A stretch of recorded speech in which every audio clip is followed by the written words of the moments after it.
Madame la ministre de l'Agriculture, j'étais hier avec les éleveurs en lutte à Benques, à Carbonne, à Muret.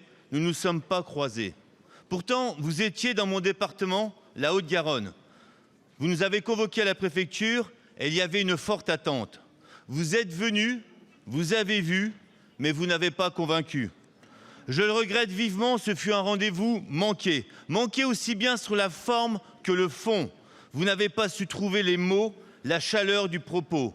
Face à l'inquiétude et à la colère, face à des agriculteurs dont le revenu moyen est le plus faible de France, face à une profession particulièrement exposée au suicide, vous avez justifié l'emploi de la force en Ariège.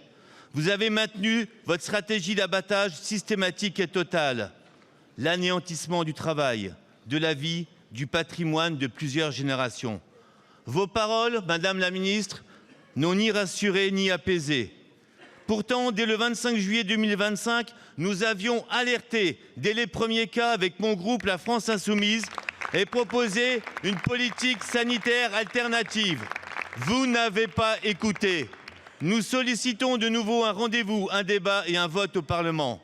Les syndicats agricoles et la Chambre d'agriculture d'Ariège ont présenté un protocole expérimental. La solution, c'est la vaccination, pas l'abattage. Même les groupements de défense sanitaire appellent une réflexion.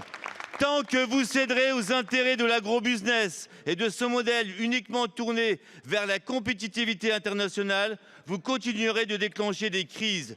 Lors de notre niche parlementaire, l'Assemblée nationale a tranché. Elle a dit non par un vote unanime à l'accord sur le Mercosur. Si cet accord se réalise contre la volonté du peuple, nous demandons que la France retire sa contribution au budget de l'Union européenne. La France doit bloquer cet accord. Je vous remercie.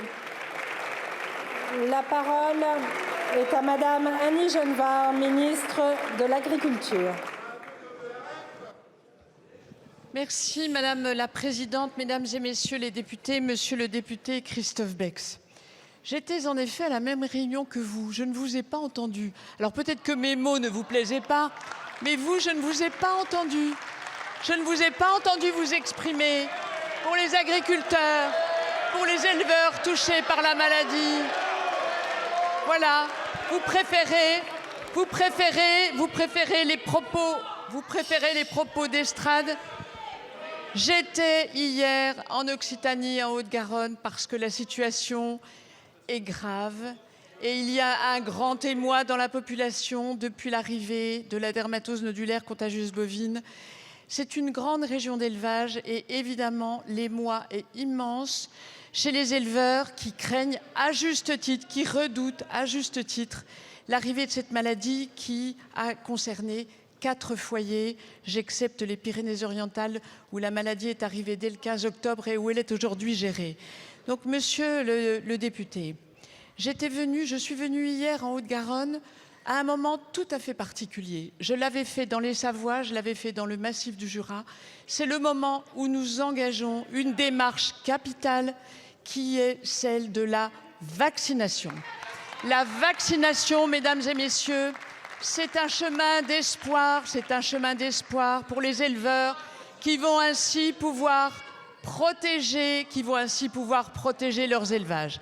Vous m'interrogez sur une vaccination anticipée, parce que vous avez toutes les solutions. Vous êtes tous, autant que vous êtes, des épidémiologistes, des vétérinaires, des spécialistes de cette question. Alors je vais vous répondre.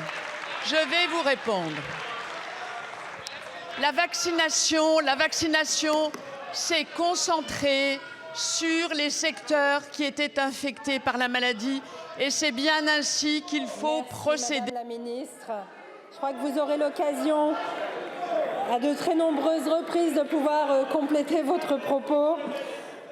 La prochaine question.